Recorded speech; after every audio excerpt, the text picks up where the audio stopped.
আমি সুদীপ্তা আমাদের আরেকটা নতুন ব্লগে আপনাদের স্বাগত জানাচ্ছি। আশা করি সকলেই ভালো আছেন।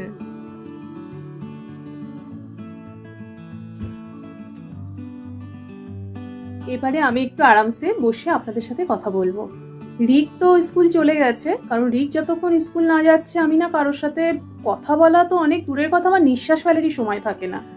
আর হাজবেন্ডের আজকে অফিসও নেই, সেই কারণে আজকে আমার চাপটা একটু কমই আছে। আর হ্যাঁ, একটা কথা আপনাদেরকে আগে থেকে বলে রাখছি, সেটা হলো আমরা না আজকে বিকেলে দেখে একটু ঘুরু ঘুরু করতে যাব। তো আপনারা নিশ্চয়ই আমাদের সঙ্গে থাকবেন, তাহলে আমাদের ভালো লাগবে।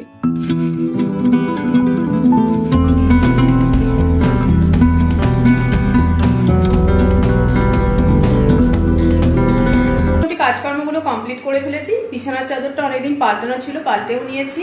আর সকালের ব্রেকফাস্টটা আমি যখন ছেলে স্কুল যায় তার সাথে আমি বানিয়ে নিই ঝটপট করে, তাতে কি না একেবারে কাজ মিটে যায় আমার, আর কোনো পরের দিকে আর এই ঝামেলাগুলো থাকে না। আর আজকে আমি দুপুরের জন্য একটু সোয়াবিন রান্না করে রাখবো, একটাই রান্না পদ করবো, কারণ আমার না আগের দিনের কিছু পনির পড়ে আছে, মানে পনির রান্না করেছিলাম সেটা পড়ে আছে। তো যাই হোক, আমি এখন রান্না বান্নাটা সেরে ফেলি তাড়াতাড়ি।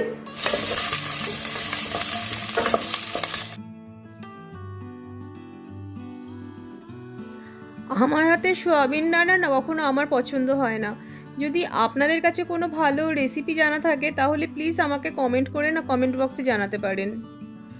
আমার সোয়াবিন রান্না হয়ে গেছে, আর আমি না রাতের জন্য এই বাটিতে করে একটু তুলে রাখলাম।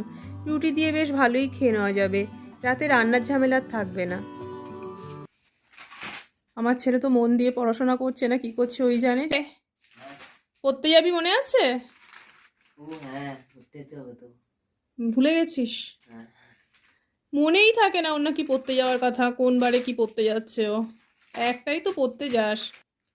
আজকে তোকে রেখে একটা জায়গায় ঘুরতে যাবো, তুই কি জানিস? হ্যাঁ, আমাকে রেখে তুই পড়তে যাবি তো সেখান থেকে আমরা চলে যাব। কোথায় যাবে? সেটা তুই গেছিস, তোর অত পছন্দ না জায়গাটা, অসুবিধা নেই। তাই ঠিক আছে। তাহলে ঠিক আছে।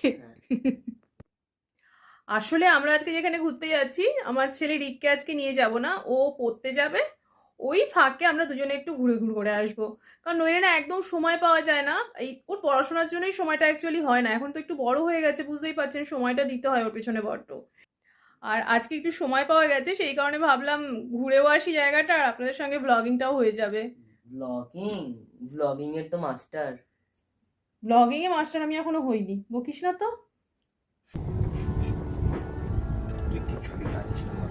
আমরা বেরিয়ে পড়েছি গাড়িতে, আমরা যাব এখন আমাদের উদ্দেশ্যে। আমার ছেলেও রেডি আছে, আপনাদেরকে তো আগেই বলেছি ও টিউশন করতে যায়, সেই ফাঁকেই আমরা ঘুরতে যাব। তাহলে যাওয়া যাক। যে জায়গাটা আমরা যাচ্ছি ঘুরতে, সেই জায়গাটা আমাদের রোজা টাউনশিপ থেকে 4-5 কিলোমিটার মতন দূরে।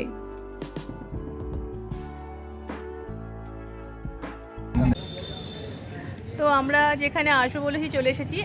শাহজাহানপুরে আমরা যে থাকি আপনাদেরকে আগেই বলেছি, তো সেখানে একটা হনুমান মন্দির আছে, সেই হনুমান মন্দিরে আমরা চলে এসেছি। এটাকে হনুমান ধাম বলা হয় অ্যাকচুয়ালি।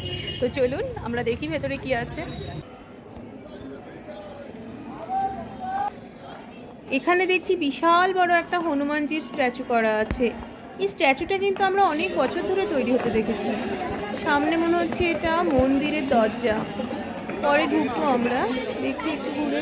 এই বিল্ডিংটা এখানে আছে, মনে হচ্ছে কিছু যাত্রী নিবাসের মতন ব্যাপার, মানে লোকজন এসে এখানে থাকতে পারে চাইলে।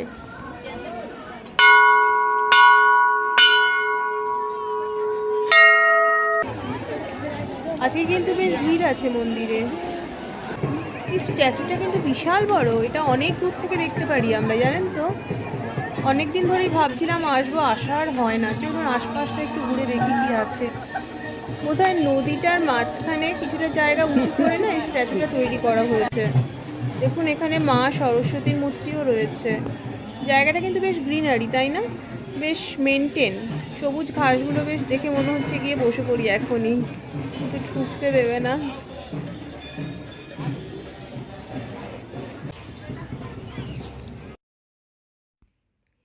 এবারে না আমরা একটু মন্দিরের ভেতর দিকটা ঢুকবো, ওখানে ফটো হয়তো তুলতে দেবে না আমার মনে হয়। তো ক্যামেরাটা আমাকে একটু বন্ধ করতে হবে, তারপরে এসে আবার আপনাদের সাথে দেখা করছি। যাই হোক, এরিয়াটা মোটামুটি আমরা ঘুরে দেখলাম। এরিয়াটা খুব একটা বড় নয়, কিন্তু ভালো, টাইম পাস করার জন্য বেশ ভালোই। আর আমি আর আমার হাজব্যান্ড, এখানে একটা নদী আছে দেখলেন, তার পাশে যে ঘাটগুলো বাঁধানো আছে সেখানে বসে একটু গল্প গুজব করে টাইম পাস করে নেব। এখানেও দাঁড়িয়ে আছে, মোবাইল নিয়ে বিজি। তো আমরা এখন একটু যাব, বসে গল্প গুজব করে নিই, আর কি করব।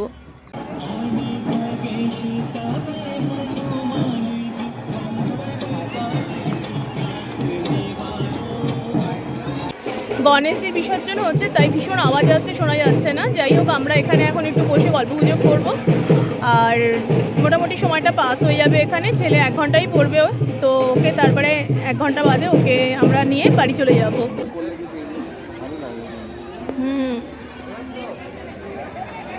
এখানে গণপতিজির বিসর্জন হচ্ছে, তার জন্য এরকম ভীষণ আওয়াজ আসছে বাজনার।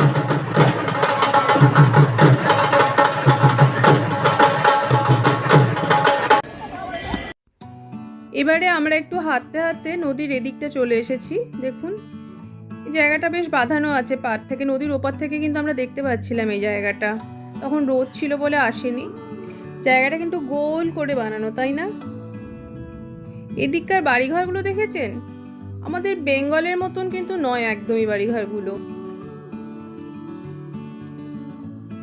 কথায় কথায় অনেকটাই বেলা গড়ালো, আর এবারে আমার ব্লগটা শেষ করারও পালা। আর আপনাদের এই জায়গাটা কেমন লাগলো অবশ্যই কমেন্ট করে জানাবেন। আর আমাদের ব্লগ যদি ভালো লেগে থাকে নিশ্চয়ই শেয়ার করবেন, আর সাবস্ক্রাইব করতে অবশ্যই ভুলবেন না।